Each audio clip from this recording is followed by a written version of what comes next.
Саламатсыздарбы. Эмеси Geoşondo программасы.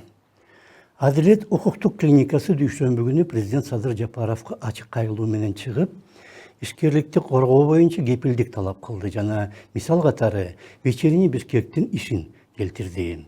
Басма үйү 2015-жылы рейдерлик менен басып алынган.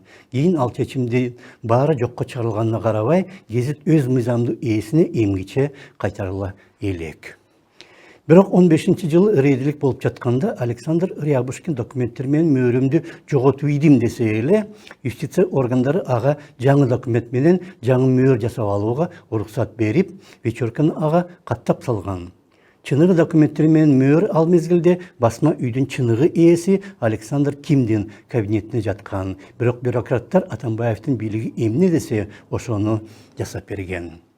Бийлик алмашкандан кийин Александр Ким сотко кайрылган жана 14-15 жылдарда чыккан сот өкүмдөрүнүн баары жокко чыгарылган. Ага карабай, Чүй Бишкек юстиция башкармалыгы 2 жылдан бери вечерний Бишкек басма үйү менен Рубикон рекламалык фирмасын Александр Кимдин атына каттоодон баш тартып келет. Анткени Рябушкин улам жаңы арыз жазса, соттор ал арыздарды улам кайра кароо менен алек. По 6-7 кругов. 6-7 жолу Рябушкинин кассациялык арызы айланып келип, кайрадан каралып калып жатат. Бүтүм акыркы жана арызданууга жатпайт деп жогорку сот, өзү токтом чыгарат дагы. Бирок ал же анын адвокаттары жаңы арыз жазса, Бишкектин 1-май райондук соту аны кабыл алып, жогорку сотко жиберет жана башка каралбаш керек деп өзү мурда чечим кабыл алган жогорку сот ал арыздарды кайра эле карай берет. Когда они сами же сказали, что обжалованию не подлежит.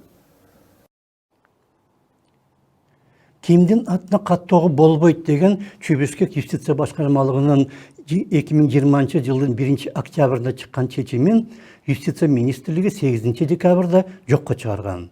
Андан соң башкармалык 1-май райондук сотуна да кайрылган жана сот эки тараптын арыздашуусун 14-жылга чейинки абалга кайтарыш керек деген аныктама берген. Бирок башкармалык баары бир ал чечимди ишке ашыруудан баш тартып келет.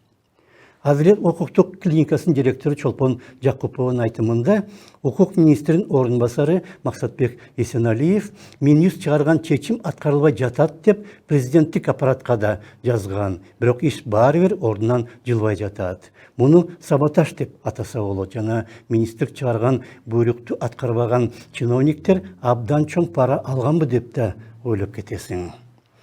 Атамбаевдин бийлиги учурунда маалымат каражаттарына каршы мыйзамсыз аракет көргөн бир дагы аткаминер же сот жазалана элек.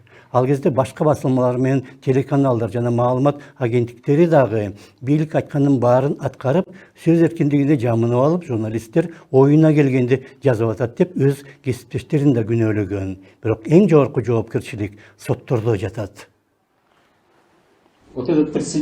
Бул мисал кийин бир топ орчунду кесепетке алып келиши мүмкүн. Анткени ушул иш боюнча гана эмес, башка маселелер боюнча ушундай өкүм чыгарган сотторго каршы дагы иш каралып калышы мүмкүн. Бул өзүнчө эле абсурд. Мындай сот чечимдер эч кандай мыйзамга жатпайт дейт элем. Жана мындай өкүм чыгарган соттор кийин кылмышка жообуна тартылышы керек.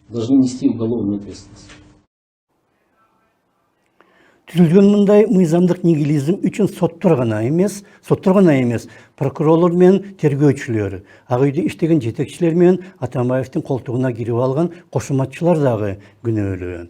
Мисалга 17-жылы маалымат каражаттары, журналисттер жана укук коргоочуларды сотко президенттин атынан ошол кездеги баш прокурор Индира Жолдубаева берген. Бирок ал бул иштери үчүн эч кандай жоопко тартылган жок. Мыйзам сакталбаганы үчүн жогорку сот дагы күнөөлүү. Анткени ошол 17-жылы журналисттер менен укук коргоочуларга каршы райондук жана шаардык соттор чыгарган бардык чечимдерди бекитип берген. Азыр болсо, вечерний Бишкек боюнча өзү чыгарган чечимди аткарбай, Александр Рябушкин кандай арыз жазса дагы, жогорку сот анын баарын унчукпай кайра карап, иштин бүтүшүн өзү чоюп келет. Соттор өзү мыйзам аткарбаса, аны ким сыйламак эле? Geoşondo, саламатта калыңыздар.